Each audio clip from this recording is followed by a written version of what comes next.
El sol de enero castigaba sin piedad los cerros secos de la hacienda San Benito, perdida entre las montañas del interior español. El calor subía de la tierra como una oración desesperada, cargando consigo el olor a polvo y el silencio pesado de quien vive sin prisa y sin esperanza. Allí, en ese pedazo olvidado del mundo, Beatriz caminaba descalza por el camino de tierra, cargando 2 latas de agua que pesaban más de lo que sus fuerzas permitían. A los 23 años, Vía tenía el rostro de quien vivió, el doble. Sus ojos castaños guardaban secretos que ni ella misma sabía descifrar, y sus manos callosas contaban la historia de una vida entera dedicada al trabajo. Era la hija mayor de una familia de 8, y desde que tenía uso de razón, su rutina se resumía a servir, callar y obedecer. No conocía otra realidad. Se levantaba antes de que cantara el gallo para encender la estufa de leña, preparar el café colado en la franela y despertar a los hermanos menores. Sebastián, su padre, era un hombre de pocas palabras y mucha dureza. Trabajaba en la hacienda desde niño y llevaba la vida como quien carga una cruz demasiado pesada. Concepción, su madre, había sido bonita algún día, pero los partos sucesivos y la pobreza constante habían apagado cualquier resto de sueño en sus ojos. Si esta historia te está tocando el corazón, déjanos un like y cuéntanos en los comentarios de qué ciudad y país nos estás viendo. Tu apoyo nos ayuda a seguir compartiendo estas historias que nos recuerdan que todos merecemos ser vistos. ¡Vía!, gritó Concepción desde el portal de la casa pequeña de adobe. Esa agua no se va a cargar sola. ¿Quieres que el almuerzo se haga por milagro? Ya voy, mamá, respondió ella, tragándose el cansancio. Sus pies descalzos quemaban en la tierra caliente, pero ella no se quejaba, nunca se quejaba. Había aprendido desde temprano que llorar no cambiaba nada, solo irritaba más a los adultos. La casa donde vivían quedaba en la parte de atrás de la propiedad, lejos de la casa grande donde vivía el señor Augusto Pereira. Era una construcción sencilla, con piso de tierra, paredes de barro y techo de teja que se filtraba cuando llovía fuerte. Sebastián trabajaba como vaquero. Concepción lavaba ropa para las familias del pueblo y Vía se encargaba de todo lo demás: los hermanos, la comida, la limpieza, los remiendos. Cuando llegó a casa, dejó las latas junto al tanque y se dirigió a la cocina. Sebastián masticaba un pedazo de tabaco sentado en la silla de madera, sin mirarla. Los hermanos menores corrían por el patio, gritando y peleando por cualquier cosa. Vía suspiró hondo, se amarró el delantal a la cintura y comenzó a pelar yuca para el almuerzo. «¿Y esa cara de funeral?», dijo Sebastián, sin quitar los ojos del horizonte. «¿Vas a hacer algo útil o te vas a quedar ahí parada como un muerto?». Ella no respondió. En el pueblo de la esperanza, las palabras eran un lujo que pocos se permitían. Los hombres mandaban, las mujeres obedecían, y el amor era cosa que solo existía en las historias que el cura contaba en la misa del domingo. Vía había aprendido a vivir en el silencio, pero en el fondo del pecho guardaba un deseo pequeño y terco: ser vista como persona, no como herramienta. Afuera, las vecinas pasaban camino a la tienda y susurraban entre sí: «Ahí va la Vía, siempre con cara de velorio. Pobrecita, nació sin suerte. Ni bonita es, ni lista. ¿Quién va a querer casarse con una sombra de esas?». Vía fingía no escuchar, pero cada palabra se le clavaba en el pecho como espina. Sabía que no era bonita. Su cabello oscuro vivía atado en un moño apretado. Sus vestidos estaban hechos de retazos y remiendos, y sus ojos habían aprendido a mirar al suelo, nunca directo a los ojos de nadie. Pero en las noches de luna llena, cuando todos dormían, se acostaba en el tejado y hacía una oración bajita. No pedía riquezas ni lujos, solo una cosa: que alguien algún día la mirara con cariño, que la viera como mujer, no como carga o empleada. Era miércoles, día de mercado en el pueblo. Pía se puso su vestido menos remendado, se amarró el cabello con una cinta azul desteñida y preparó una canasta con huevos y 2 gallinas que necesitaba vender en la plaza. El camino hasta el pueblo de la Esperanza tomaba casi 1 hora a pie, y durante la caminata su mente volaba lejos. Cerraba los ojos y se imaginaba en otro lugar, tal vez en una ciudad grande donde pudiera estudiar, donde la gente la llamara por su nombre completo, donde tuviera un cuaderno solo para ella. «Son sueños tontos», murmuraba para sí misma, «pero son míos». Fue entonces cuando escuchó el ruido de cascos acercándose. Se volteó y vio a un hombre montado en un caballo bayo de andar firme y sereno. Usaba camisa blanca arremangada, pantalón de mezclilla y sombrero de paja.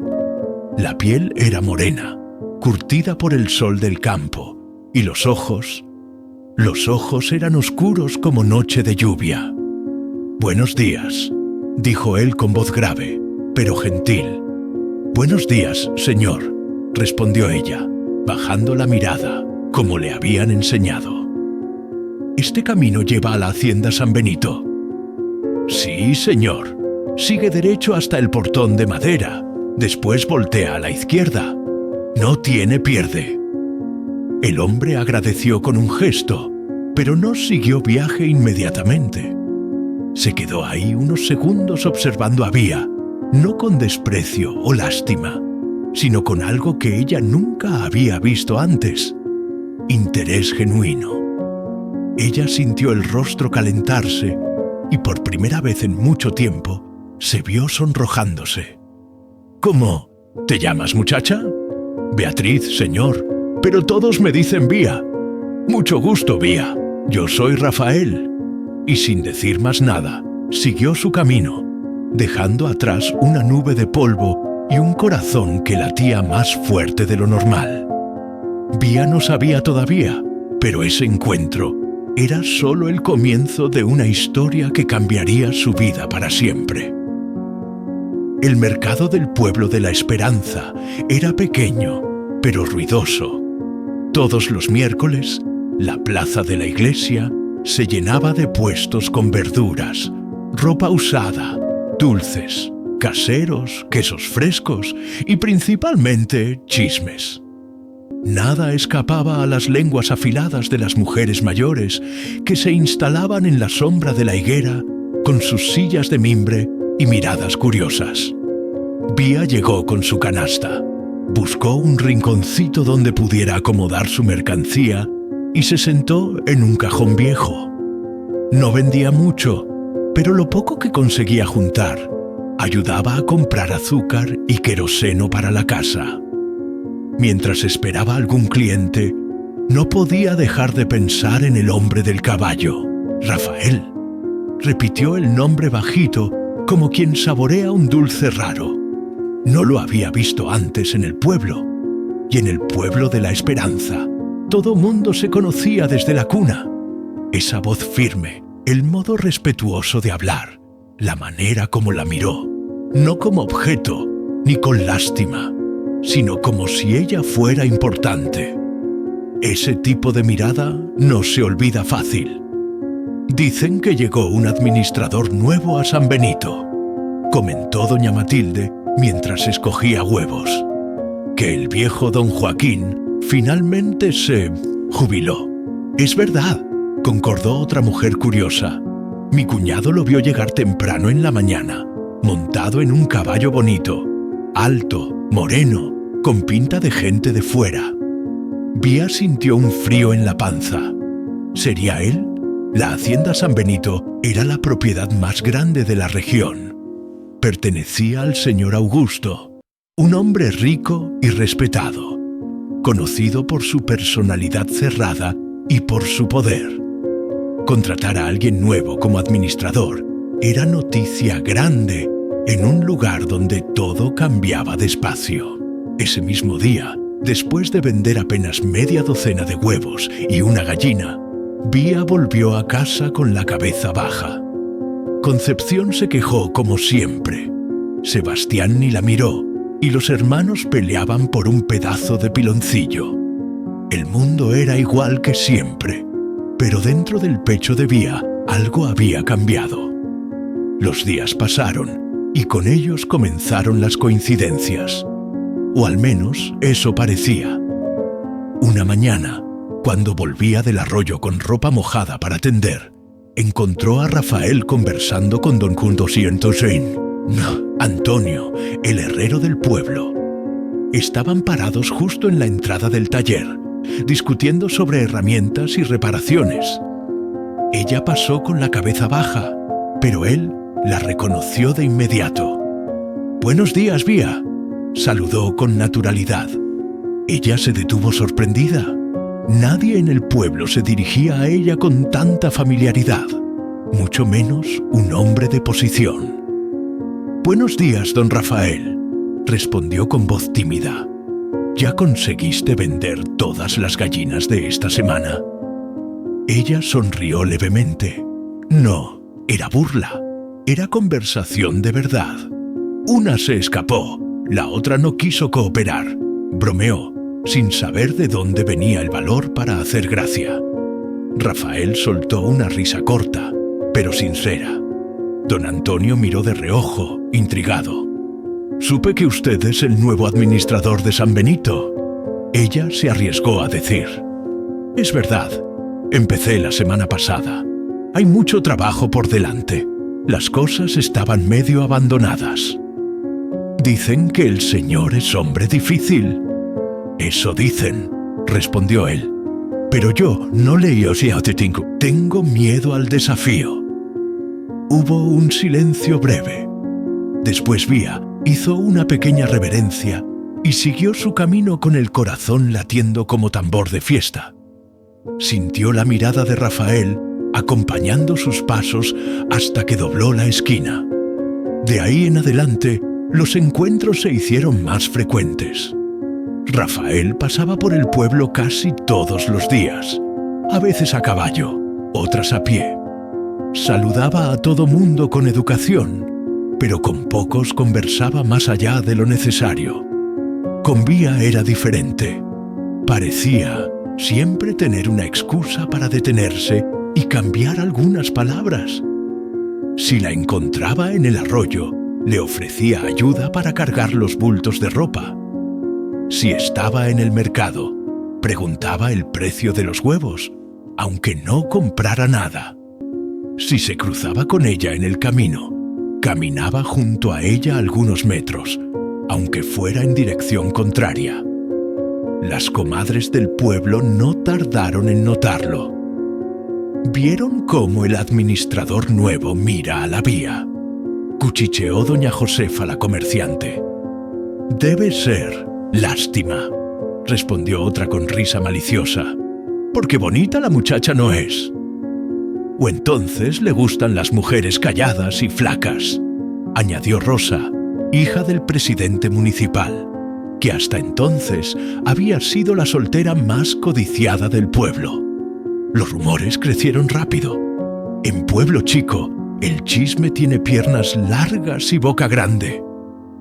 Una tarde, mientras Vía lavaba la ropa en el tanque comunitario, Concepción apareció de repente, con cara de pocos amigos. «¿Es verdad que andas conversando con ese administrador?» Vía se congeló con las manos llenas de jabón. «Solo nos saludamos, mamá, nada de más». «Pues más vale que se quede así», gruñó Concepción. «No quiero vergüenzas. Tú no eres como las otras muchachas. Contigo, los hombres no vienen con historias de amor». Vía apretó los labios.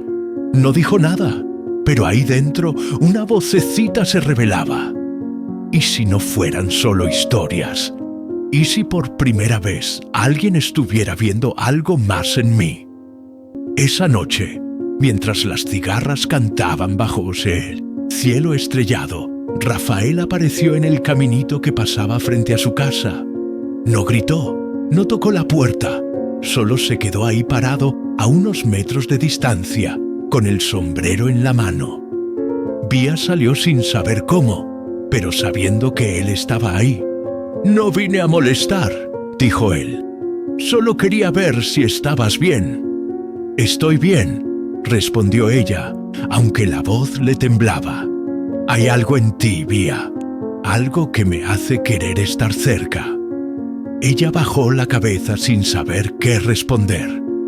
«Sé que van a hablar», continuó él, «pero a mí no me importa. Si tú tampoco te avergüenzas de conversar conmigo, yo no voy a esconderme». Y con eso dio media vuelta y se fue caminando bajo la noche estrellada. Vía se quedó parada, viendo su silueta desaparecer en la oscuridad. Sin saberlo, acababa de dar el primer paso rumbo a un destino que lo cambiaría todo. El amanecer siguiente trajo nubes cargadas, cosa rara en el pueblo de la esperanza durante el verano. El viento soplaba diferente, trayendo un frescor poco común, y junto con él, susurros que se esparcieron por las ventanas de todas las casas. La visita de Rafael la noche anterior no había pasado desapercibida. Una vecina curiosa había visto su silueta parada bajo la luz de la luna y corrió a contarle a dos amigas que, a su vez, esparcieron la novedad a otras tres. A la hora del almuerzo, el pueblo entero ya murmuraba lo mismo. El administrador de la hacienda San Benito estaba rondando a la muchacha más sencilla del lugar. ¿Habrá perdido el juicio?, preguntaban algunos. Debe querer divertirse un poco y después dejarla en el abandono, decían otros. Vía no era ajena a los comentarios. Cada vez que pasaba por la plaza o por la tienda, sentía las miradas pegadas en ella, algunas de burla, otras de lástima, pero también había algo nuevo: envidia. Por primera vez en la vida, alguien la había puesto en el centro de una historia, y eso, para muchos, era imperdonable. En casa, el clima se puso aún más pesado. Concepción no paraba de soltar indirectas venenosas mientras movía los frijoles o golpeaba la ropa en el tanque. «Mujer decente no anda conversando con hombres en la calle», decía con la cuchara golpeando fuerte en la olla. «Gente decente se guarda». Sebastián casi no hablaba. Apenas miraba a Vía con ese modo frío y distante de siempre, como si ella existiera solo para servir. Pero ahora había algo más en su mirada: desconfianza. Una tarde, sin aviso, Rafael apareció en la puerta de la casa. No vino escondido ni de poquito. Tocó con firmeza y se presentó ante Sebastián con todo respeto. «Buenas tardes, soy Rafael Santos, administrador de la hacienda San Benito. Vine a hablar con usted». Sebastián lo miró de arriba abajo, desconfiado. «¿Y qué negocio puede tener conmigo un administrador?» «Quiero pedir permiso para visitar a su hija, Beatriz. No vengo con mala intención. Tengo interés en conocerla bien». Concepción dejó caer la olla del susto. Vía, que escuchaba desde la esquina de la cocina, sintió las piernas temblar. «¿Conocerla?», repitió Sebastián. «¿Usted cree que esto es subasta de ganado?». «No, señor, pero tampoco vine a jugar. Sé lo que quiero, y si su hija lo permite, me gustaría tener su bendición para cortejarla». El silencio fue total. Hasta los perros del patio dejaron de ladrar. «Ella no tiene dote», dijo Concepción con dureza. ni estudios, ni familia importante, ni belleza. ¿Qué va a hacer con una muchacha así? Rafael respiró hondo. Justamente por eso. A pesar de todo lo que ustedes creen que le falta, yo veo un corazón fuerte, una nobleza que no se encuentra fácil por ahí. Vía cerró los ojos. Nunca nadie había dicho algo así sobre ella. Nunca. Sebastián no respondió en ese momento. Agarró el sombrero, se lo puso en la cabeza y salió sin hablar. «Si quiere perder el tiempo, problema suyo», dijo Concepción, cruzándose de brazos. «Pero después no diga que no le avisamos». Rafael hizo una pequeña reverencia y se retiró con dignidad. Esa noche, Vía no pudo dormir. Sé que quedó mirando las tejas torcidas del techo, pensando en todo lo que había pasado. Quería creer que aquello era real, pero la duda se infiltraba como agua entre los dedos. ¿Y si él se cansaba? ¿Y si era solo un capricho pasajero? ¿Y si todo terminaba en vergüenza? Pero cuando amaneció, encontró una florecita amarilla envuelta en un pañuelo limpio frente a la puerta. No tenía nota, ni la necesitaba. Era la misma flor que Rafael le había mostrado días atrás en el campo, diciendo: «No tiene olor fuerte, ni espinas, pero crece donde nadie más puede, igual que tú». Los días siguientes ganaron un ritmo diferente. Rafael seguía viniendo al pueblo, a veces para trabajar, otras solo para verla, siempre con respeto, siempre con cuidado. Nunca una palabra fuera de lugar, nunca una insinuación maliciosa. A veces caminaban unos minutos al final de la tarde, conversando sobre cosas sencillas. Los pajaritos que hacían nido en la torre de la iglesia, las lluvias que se empeñaban en no llegar, los sueños que nunca habían tenido valor de decir en voz alta. «¿Qué querías ser cuando eras niña?», preguntó él en una de esas caminatas. «Maestra», respondió ella sin dudar. «¿Y por qué no lo fuiste?». «Porque nunca hubo tiempo para eso, ni libros, ni permiso». Rafael la miró con cariño. «Todavía hay tiempo, Vía. Todavía hay mucho tiempo». Una tarde, mientras lavaba ropa en el arroyo, una de las vecinas se acercó con una mirada acusadora. «Dice que no es como las demás, pero ya está presumiéndose, con el hombre como si fuera cosa fácil». Vía no respondió, solo apretó la ropa entre los dedos y miró correr el agua. Ya no dolía como antes, porque ahora, por primera vez, tenía algo más fuerte que la vergüenza: esperanza. Pero lo que ella todavía no imaginaba era que allá en la hacienda San Benito también estaban levantando cejas. El señor Augusto Pereira, dueño de todo aquello, no tardaría en saber que su nuevo administrador andaba involucrado con una muchacha pobre del pueblo. Y a los ojos de los poderosos, los pobres siempre debían conocer su lugar. Las tierras de la hacienda San Benito se esparcían más allá de lo que los ojos alcanzaban. Cerros secos cubiertos de pasto, campos de maíz, corrales de madera vieja y potreros empolvados. Era una propiedad antigua, pasada de padre a hijo por la familia Pereira hace más de 100 años. Al mando estaba el señor Augusto Pereira, hombre de edad, voz gruesa, mirada fría y espalda todavía erguida a pesar de los años. Se había quedado viudo, temprano, no tenía hijos conocidos y vivía aislado en la casa grande, desde donde daba órdenes con la precisión de un reloj. No acostumbraba confiar en nadie, pero cuando Rafael Santos se presentó semanas atrás con una carta de recomendación de un viejo conocido de confianza, el señor le ofreció el puesto de administrador sin muchos rodeos. «No me interesa tu pasado, me interesa que trabajes, que pongas orden aquí y que no traigas problemas». Así de claro. Durante las primeras semanas, Rafael cumplió la tarea.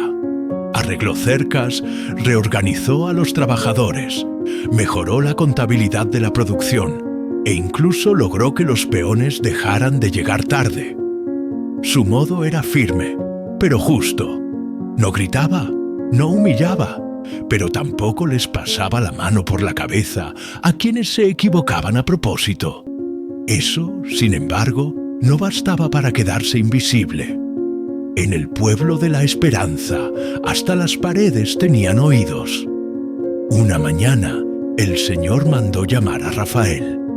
La casa grande era sombría, con piso de madera que crujía y cuadros antiguos en las paredes. El patrón lo esperaba en la sala, sentado en una poltrona de cuero al lado de una botella de aguardiente que rara vez tocaba. «Dicen por ahí que tienes amistades en el pueblo», dijo sin rodeos, sin levantar los ojos del periódico que leía. Rafael se mantuvo firme. «Saludo a la gente cuando voy al mercado. No veo problema en eso. No hablo de cualquiera. Hablo de una tal Beatriz, hija de Sebastián, la mayor de 8. ¿Es verdad que andas encontrándote con ella?» Un silencio tenso se instaló entre los dos hombres. «Es verdad, señor», respondió Rafael con calma. «Tengo interés en ella. Es una buena muchacha». El señor dejó el periódico sobre la mesa y lo encaró, entrecerrado los ojos. «Buena muchacha. Una niña sin estudios, sin apellido, sin futuro».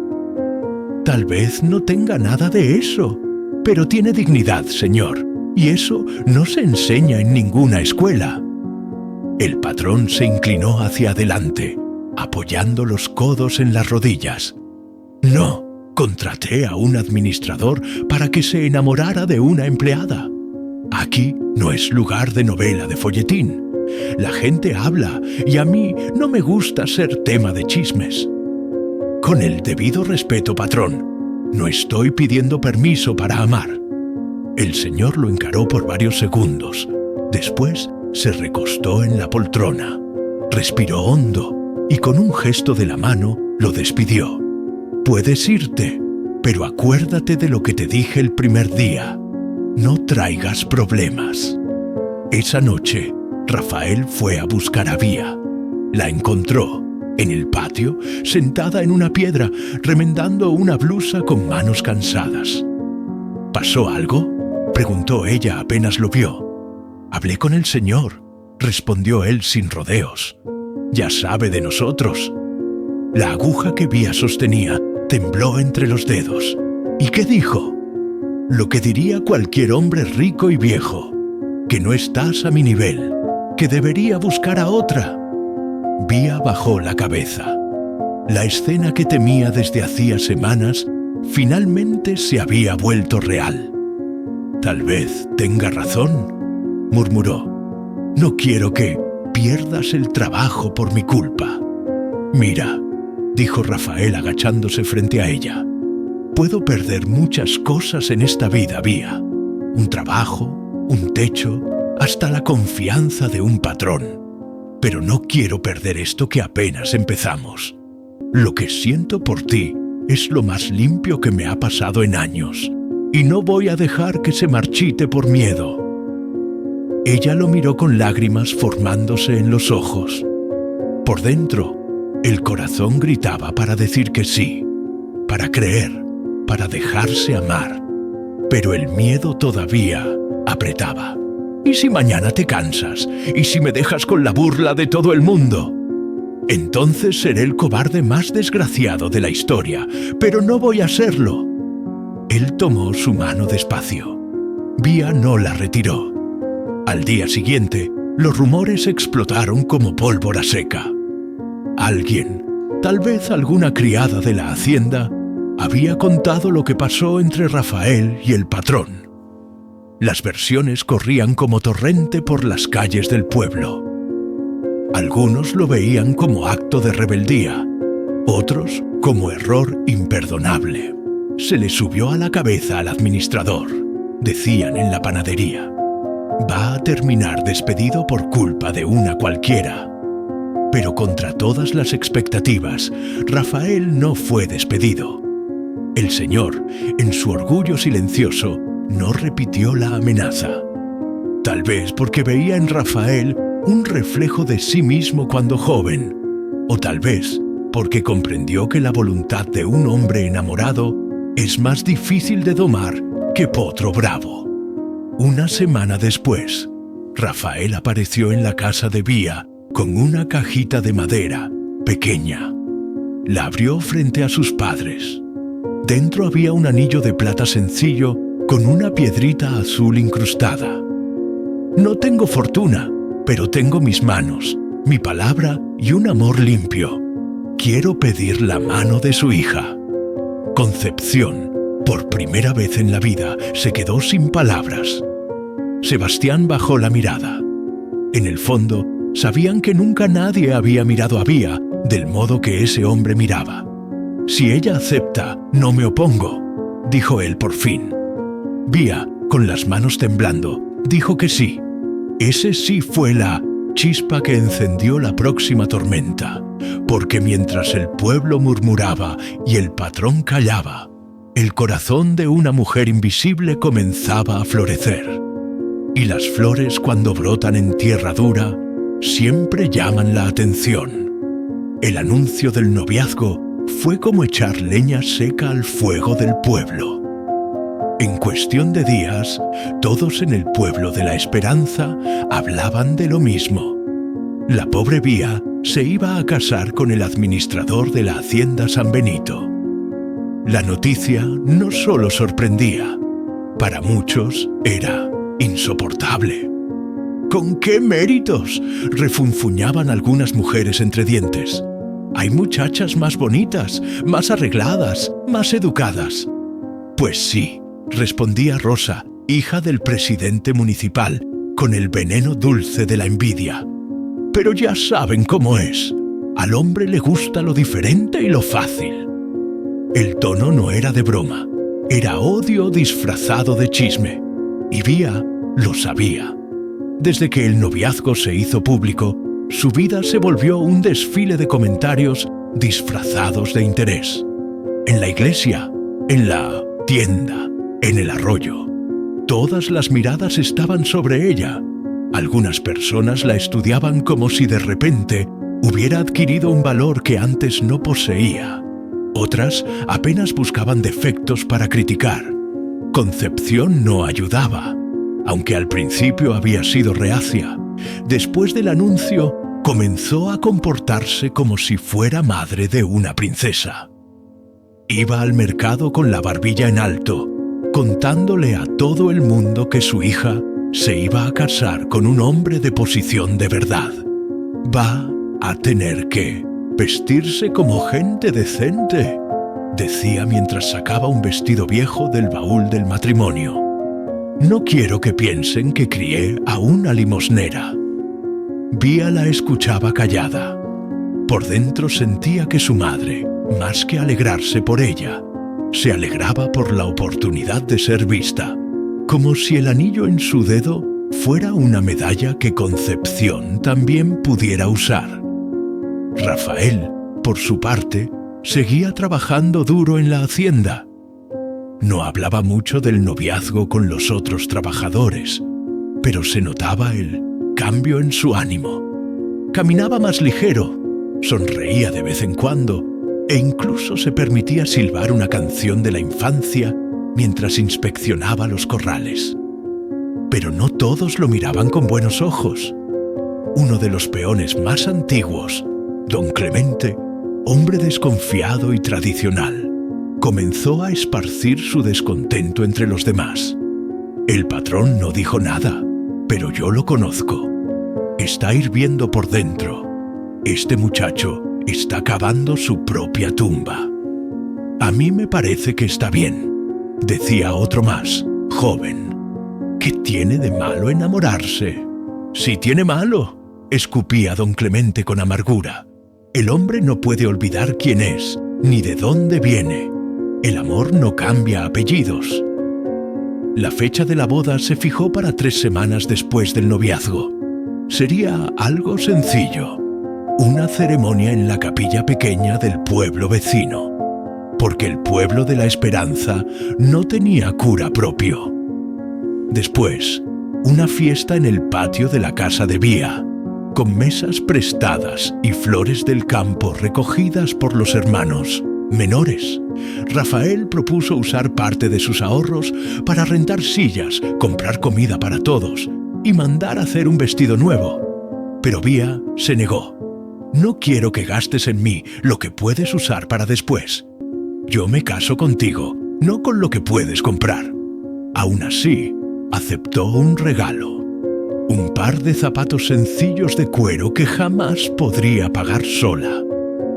Se los probó en secreto una tarde cuando no había nadie en casa y caminó frente al espejo rajado del cuarto. Nunca antes se había sentido tan alta ni tan mujer.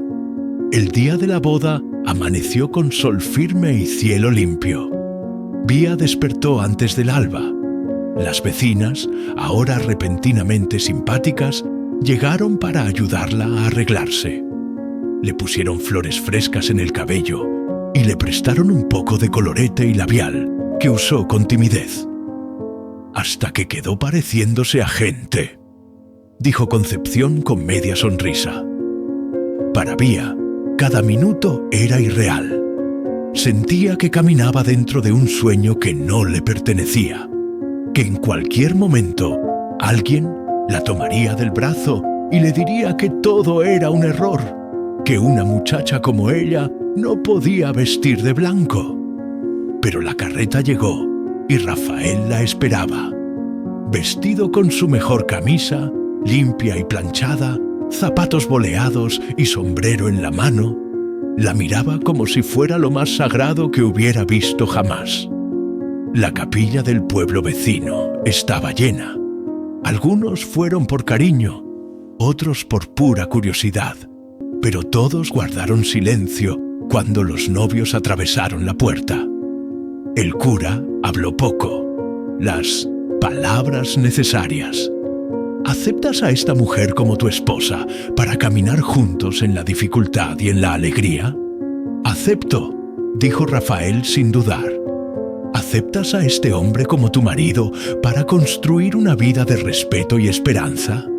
Acepto, susurró Vía con la voz entrecortada, después más firme. Y fue así, sin lujos, sin violines, sin aplausos grandiosos, pero con verdad, con una mirada limpia y un compromiso que no necesitaba testigos para ser real. La fiesta fue modesta. Frijoles charros, arroz, tortillas, carne de puerco asada y dulce de leche. Los niños corrían entre las mesas, las mujeres reían con vasos de refresco y Rafael no se apartaba de Vía. Esa tarde, por primera vez, ella se sentó en una silla mientras otros la servían. Por primera vez, su nombre no fue sinónimo de lástima. Por primera vez, se sintió dueña de un pedazo de su propia historia. Esa noche, en la casita que Rafael había arreglado en la hacienda, Vía cruzó la puerta como esposa. Los dos estaban nerviosos, apenas se tocaban las manos. Rafael le mostró cómo había colgado cortinas nuevas, puesto flores sobre la mesa y preparado una cena sencilla. «No es mucho, pero es nuestro», dijo él. Vía se acercó, lo abrazó y por primera vez en la vida lloró sin miedo, sin vergüenza, sin esconderse, porque ahora no lloraba por lo que faltaba, lloraba por todo lo que finalmente tenía. Los primeros días de casada fueron como el amanecer después de una tormenta larga. Nada era grandioso, pero todo era nuevo. Rafael salía temprano al trabajo y Vía se quedaba en la casita pequeña, organizando lo poco que tenían. Una mesa rústica, 2 sillas, una cama con sábanas remendadas y una estufa de barro donde cocinaba como había aprendido desde niña. Pero a diferencia de la casa de sus padres, ahí no se gritaba, no se exigía, No se golpeaba el puño en la mesa. El silencio no dolía. Era tranquilo. Era descanso. Los vecinos de la hacienda, otras familias de trabajadores, comenzaron a verla con respeto. Algunos con desconfianza. Ya no era más la niña de Sebastián, era la esposa del administrador. Y aunque ese título no le interesaba, le daba un lugar que nunca había tenido. Todas las tardes, Rafael volvía con los hombros cansados y las manos sucias, pero con los ojos brillando al verla. Vía preparaba tortillas calientitas y un guisado sencillo, y él siempre decía lo mismo: «Huele mejor que la hacienda entera». No conversaban mucho, pero cuando hablaban eran palabras suaves, sin adornos ni miedo. A veces, Rafael contaba historias de otros lugares por donde había pasado antes de llegar al pueblo de la Esperanza, siempre con frases sueltas, siempre con cuidado. ¿Tienes familia en otro lugar?, se atrevió a preguntar ella una noche. «No mucha», respondió él, bajando la mirada. «Mi mamá murió hace años y de mi papá prefiero no hablar». Vía entendió que había heridas todavía abiertas y no insistió. Un día, Rafael trajo una caja de madera con herramientas y semillas. Había conseguido permiso del patrón para usar un pedacito de tierra atrás de la casa. «Podríamos plantar algo. Jitomate, chile, calabaza, lo básico». Vía lo miró sorprendida. «¿Y si no nace nada?». «Entonces intentamos de nuevo, pero algo me dice que esta tierra ya está lista para dar fruto». No hablaba solo del suelo, hablaba de ella, de los años en que Vía había sido tratada como estéril de sueños, como si no tuviera dentro de sí ninguna raíz capaz de brotar. La huerta se volvió proyecto de los dos. Todas las mañanas, Vía regaba las plantas con una cubeta, usando un sombrero viejo de Rafael para protegerse del sol. Mientras quitaba la hierba mala, se sorprendía cantando bajito. Cantar, algo que no hacía desde niña. Los frutos tardaron en aparecer, pero cuando la primera calabacita brotó de la tierra seca, Vía la sostuvo en las manos como si fuera un milagro. «Es solo el comienzo», dijo Rafael sonriendo desde la puerta. Sin embargo, no todo era tranquilo fuera de su casita. El señor Augusto seguía observando, en silencio. No hablaba nada sobre el matrimonio, pero sus ojos lo decían todo. Miraba a Rafael con la misma desconfianza de siempre, como quien espera que el animal manso muestre los colmillos. Y los chismes en el pueblo no habían cesado. «Deben estar peleados con el patrón», decían. «Apuesto a que ya no confía en él. No tarda en despedirlo y ella se queda como siempre, sola y con la cabeza baja». Vía escuchaba algunas de esas frases cuando iba al mercado. No respondía, pero tampoco bajaba más la cabeza. Ahora tenía a quien mirar a los ojos cuando llegaba a casa y tenía motivo para caminar erguida. Un domingo, Rafael propuso algo inesperado. «¿Te gustaría aprender a leer mejor? Yo sé algo. Puedo enseñarte si quieres». Vía perdió el aliento. En la casa de sus padres, leer era considerado lujo innecesario para las mujeres. Sebastián siempre decía que mujer con libro es mujer que se cree más de lo que es. ¿Harías eso de verdad? Claro, si vas a plantar, también necesitas cosechar palabras. Esa noche, él sacó un cuaderno viejo y comenzó a enseñar sílabas con paciencia y cariño. Vía, al principio, dudaba de sí misma, tartamudeaba, se equivocaba, pero Rafael nunca la corregía con dureza. Repetía siempre: «No importa si tardas, cada letra que aprendes es una llave nueva». Un mes después de la boda, la rutina entre ellos ya parecía de años, pero esa tranquilidad fue sacudida. Una tarde, Rafael volvió de la hacienda más callado de lo normal. Dejó la camisa sobre la silla. Irsiena lavó las manos sin decir palabra y ni se sentó a cenar de inmediato. ¿Pasó algo?, preguntó Vía. Él la miró. Parecía querer hablar, pero se detuvo. Después, con voz baja, dijo: «Hoy llegó un visitante a la hacienda. Un hombre de fuera, bien vestido. Dijo que me conocía de antes». «¿Y lo conocías?» «Lo conocía, pero no esperaba verlo». Vía sintió un nudo en el estómago. ¿Quién era? Alguien que puede complicar las cosas si habla de más.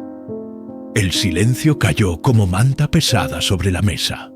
¿Hay algo que yo deba saber, Rafael? Él la encaró con ojos honestos, pero cargados de sombra.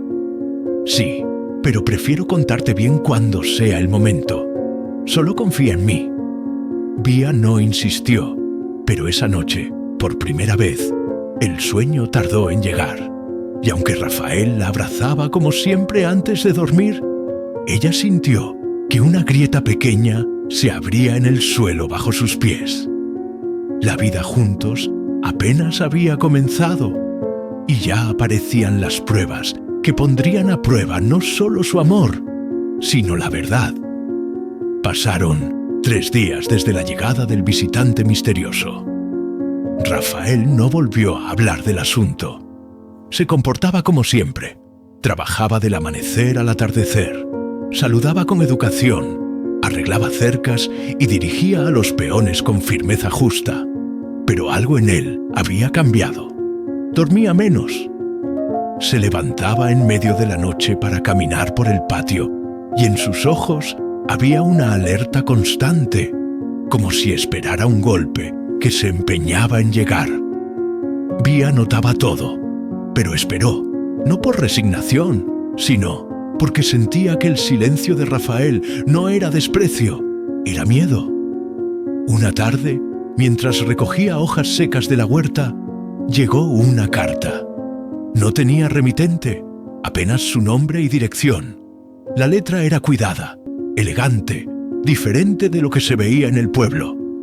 Rafael la tomó, la abrió en silencio y la leyó de pie frente a la puerta.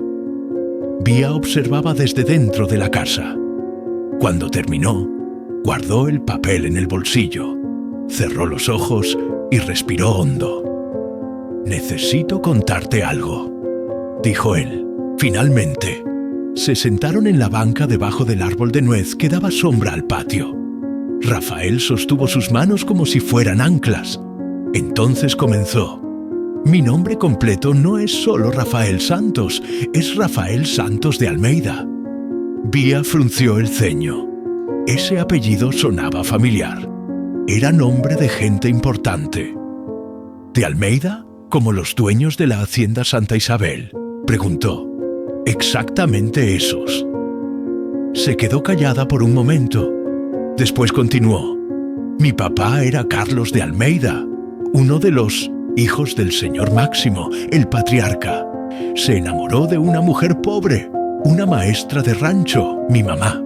Fue una historia corta, intensa y rota». ¿Rota?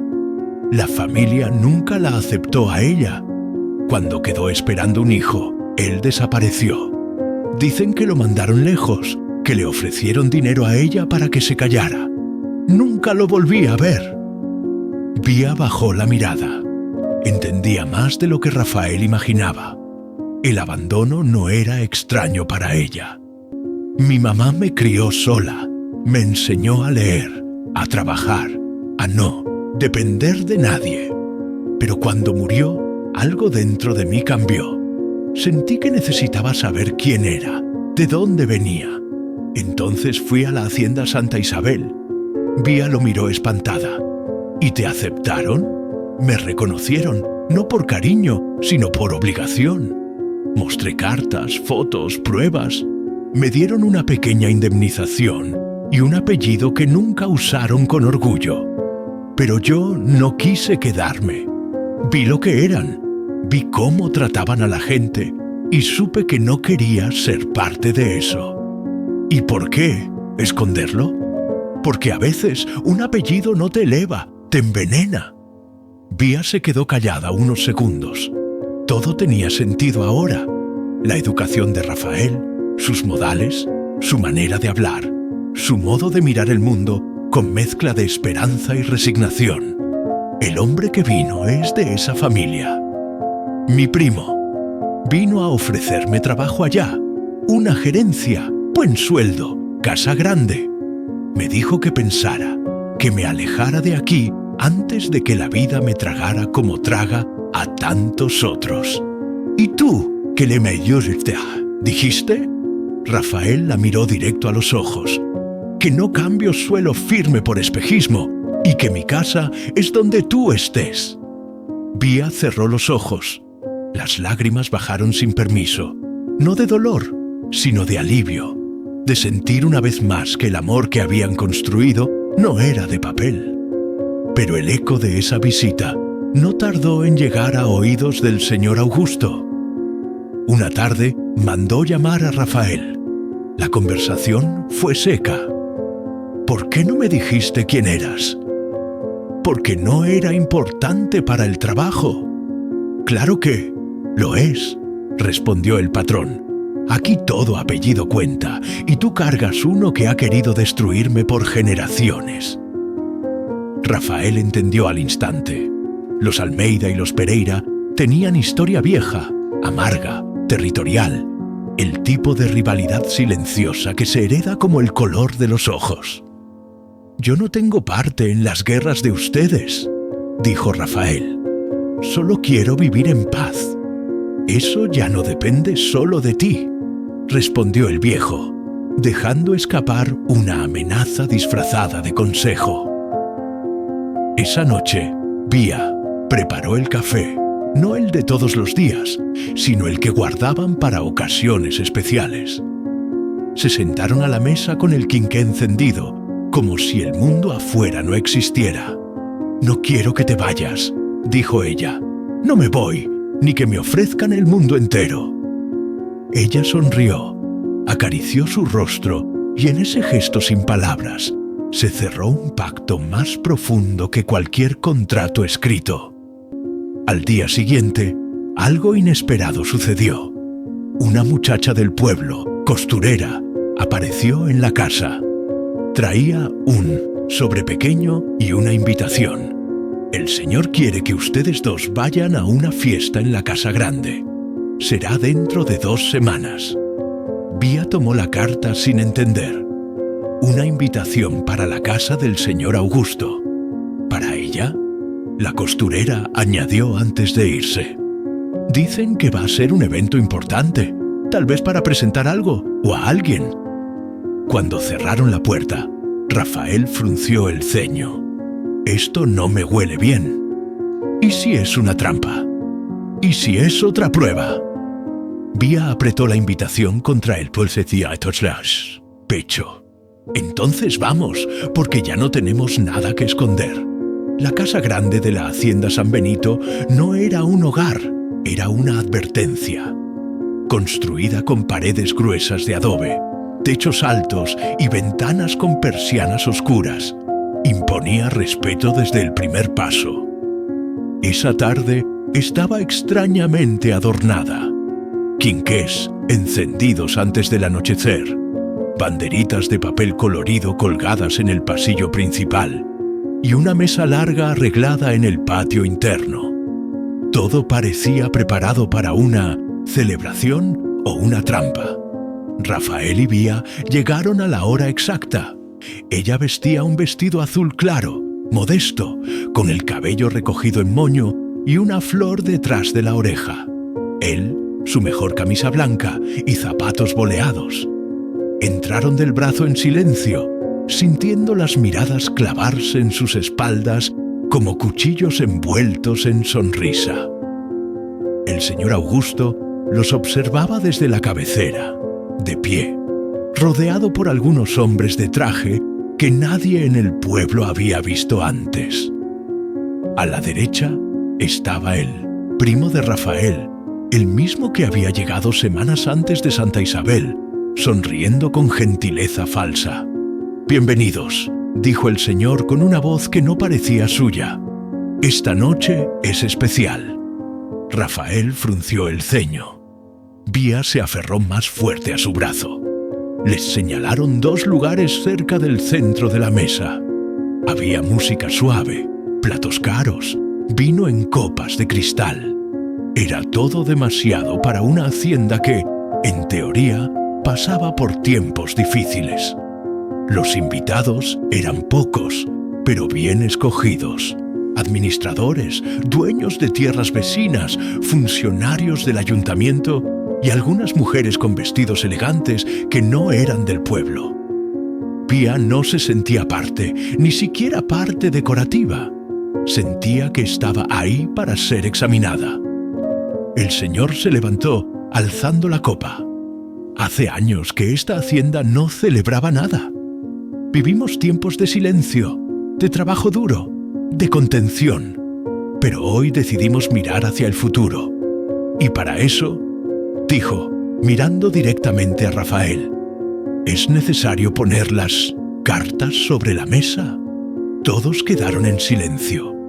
Muchos aquí saben que Rafael Santos no es simplemente un administrador. Lleva sangre Almeida. Aunque nuestras familias hayan sido enemigas por décadas, aprendí que los hombres deben ser juzgados por sus actos, no por sus apellidos. Un murmullo recorrió la mesa. Por eso, decidí ofrecerle algo que nunca le ofrecí a ningún otro administrador: la dirección completa de la Hacienda San Benito. Vía se volteó despacio hacia Rafael. Sus ojos estaban completamente abiertos. «Con una condición», añadió el señor sin soltar la copa: «que asuma junto con una mujer digna de representar este nuevo legado». Hubo una pausa tensa.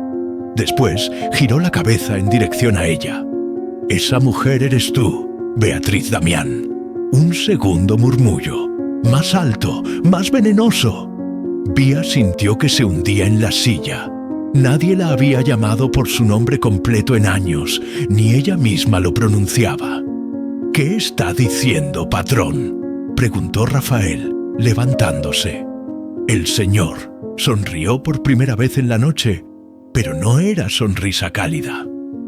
«Lo que digo es que esta hacienda necesita renovación, y ustedes, por lo que veo, tienen algo que yo nunca tuve: lealtad mutua. Quiero que mantengan eso vivo, que lleven el nombre de esta propiedad a una nueva etapa». «¿Y qué gana con esto?», preguntó Rafael sin rodeos. «Redención, legado, paz», murmuró. «Y la oportunidad de cerrar un ciclo que comenzó mucho antes de que nacieras». Silencio, hasta que una voz del fondo del salón rompió el momento. ¿Y acaso ella sabe quién realmente es? Todos se voltearon. Era uno de los hombres de traje que vino con el primo de Rafael, un abogado. El señor hizo una señal casi imperceptible con la cabeza, y el hombre sacó un sobre. «Esto», dijo mientras lo alzaba, «es resultado de una investigación de años. Beatriz no es apenas hija de Sebastián Damián. Es también hija no reconocida de Esperanza Pereira». Pía sintió un mareo repentino. «¿Qué?», susurró. «Tu mamá biológica fue mi hermana», dijo el señor sin emoción. «Esperanza fue mandada a un convento después de un escándalo con un hombre del pueblo. Dio a luz en secreto. La criatura fue entregada a una familia humilde a cambio de silencio». Vía no podía respirar. Rafael la sostuvo. «Eso no es posible», dijo ella. «Mi mamá, Concepción, siempre dijo que nací en casa como los otros». «Concepción te crió», confirmó el señor, «pero no te parió». Todos los presentes quedaron en shock.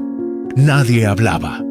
«Supe esto hace años, pero no quise interferir hasta ver cómo crecías, cómo te levantaste sola, cómo conquistaste el respeto que mi apellido no pudo darte. Porque ahora», dijo Rafael con el rostro endurecido, porque me queda poco tiempo y no quiero morir con esta verdad pudriéndose por dentro. Vía se puso de pie. El corazón latía tan fuerte que sentía que iba a romper el pecho. ¿Y espera que le agradezca? No, solo que entiendas quién eres, porque nunca fuiste menos que nadie. Solo naciste fuera del lugar, correcto. Y esta hacienda, si aceptas, es tan tuya como fue de mi hermana, tanto como será, si quieren, de los hijos de ustedes. El mundo de Vía se derrumbó y comenzó a reconstruirse al mismo tiempo. No sabía si debía gritar, llorar, abrazar a Rafael o salir corriendo. Solo sabía que algo dentro de ella se partía y brotaba algo nuevo. Esa noche, en el camino de regreso, nadie dijo una palabra por largo rato. Hasta que Rafael detuvo el caballo, bajó, se acercó a ella y tomó sus manos. No me importa quién seas, ni de dónde vengas. No me casé contigo por tu sangre, me casé por tu alma. Vía lo miró a los ojos, todavía temblando. Yo tampoco sé ya quién soy, pero contigo puedo descubrirlo. Y se abrazaron bajo un cielo inmenso, sabiendo que la historia de los dos acababa de cambiar para siempre. Las semanas siguientes a la revelación en la casa grande fueron de confusión, susurros y una calma tensa e inesperada. Vía ya no podía caminar por el pueblo sin ser observada. Pero esta vez, las miradas no eran apenas de burla. Había asombro, había miedo, había respeto y principalmente muchas preguntas sin respuesta. Dicen que es sobrina del señor, que la mamá verdadera fue una Pereira, que va a heredar la hacienda entera. Imagínense, una sirvienta volviéndose patrona. Vía escuchaba los comentarios, pero no respondía, porque dentro de ella no había espacio para explicaciones, solo para reconstruirse. Durante días evitó la casa grande. No quiso volver a ver al señor Augusto. No aceptó sus nuevas visitas, ni los regalos enviados, ni las cartas donde intentaba justificarse con palabras cuidadosamente escogidas. ¿No quieres saber más sobre tu mamá?, preguntó Rafael una tarde. Quiero, dijo ella, mirando la tierra de la huerta, pero no como niña abandonada buscando consuelo. Quiero saber como mujer que ya no le debe la vida a nadie. Fue entonces que decidió volver a ver a Concepción, la mujer que la había criado, que la había maltratado, que le dio techo, pero nunca un abrazo. Al llegar, encontró la casa igual, paredes descascaradas, techo de lámina, el mismo olor a polvo y humedad. Concepción la vio desde la ventana, no se levantó para recibirla. ¿A qué viniste? A preguntar si es verdad. La mujer soltó un suspiro largo, bajó la mirada y asintió. Tenías pocos meses cuando doña Esperanza llegó con un trapito blanco y una carta firmada. Dijo que no podía quedarse contigo, que si nosotros te cuidábamos iba a dar una pensión. Yo acepté. Tu papá no estaba. De acuerdo, pero no podía decir que no al dinero. ¿Y por qué nunca contaron? Porque nunca fuiste mía de verdad y no iba a criarte para que un día te fueras con ellos como si nada. Vía sintió la punzada de siempre, pero ya no lloró. Usted me enseñó a resistir, dijo de pie. Y eso, aunque dolió, me hizo fuerte. Pero ya no me debe nada, ni a ella. Y sin esperar respuesta, se dio vuelta y se fue. Esa fue la última vez que pisó la casa donde creció. 2 días después, el señor Augusto mandó llamarla. Esta vez, Vía aceptó. Entró sola en la biblioteca donde él la esperaba. Ya no era la muchacha tímida de espaldas encorvadas. Era una mujer diferente, con mirada directa, palabras medidas y paso firme. Pensé que no vendrías, dijo el viejo parado junto a la ventana. No vine por usted, Vine por ella, respondió Vía. Quiero saber quién fue mi mamá, no por el apellido, por la verdad. El señor la observó unos segundos. Después caminó hasta una gaveta antigua, la abrió y sacó una caja de madera barnizada. La puso sobre la mesa. Aquí están sus cartas, fotografías, algunas joyas, cosas que me pidió guardar, por si algún día ¿qué? Por si algún día era perdonada. Vía lo encaró. El perdón no es suyo ni mío. Yo voy a construir algo nuevo y no lo voy a hacer escondida. A partir de ese día, algo cambió. Vía comenzó a participar en las reuniones de trabajo de la hacienda. Al principio, los trabajadores la miraban con duda. ¿Qué hacía esa mujer flaca, de 25, manos callosas, sentada al lado del administrador, hablando con voz firme? Pero pronto entendieron, porque ella sabía de tierra, sabía de sudor, de días de sol fuerte, de lo que era dividir un pan en 7 pedazos para los hermanos. Y eso no se aprende en libros. Propuso cambiar la distribución de horarios. Reorganizó los turnos de los trabajadores para que pudieran descansar en los días de mercado. Creó un fondo común para gastos médicos. ¿Y quién va a pagar todo eso?, preguntó un contador, desconfiado. Yo, con lo que me pertenece, respondió ella, porque si esta hacienda me dio vida, ahora me toca devolver. Una tarde, mientras dirigía una reunión bajo la sombra del fresno, llegó el notario. Traía un documento oficial, la nueva escritura de la Hacienda San Benito. El señor Augusto había hecho lo impensable. La incluyó como copropietaria. Tú eres la única Pereira que merece llevar el apellido con la cabeza en alto, dijo él. Tomó la escritura, la leyó, la sostuvo firme y dijo algo que nadie esperaba. Entonces voy a honrarlo, pero no como una rica más, sino como alguien que partió las manos para llegar aquí. Esa noche, Rafael la esperaba en la entrada de la casa. Ella bajó del caballo, se acercó y le mostró el papel.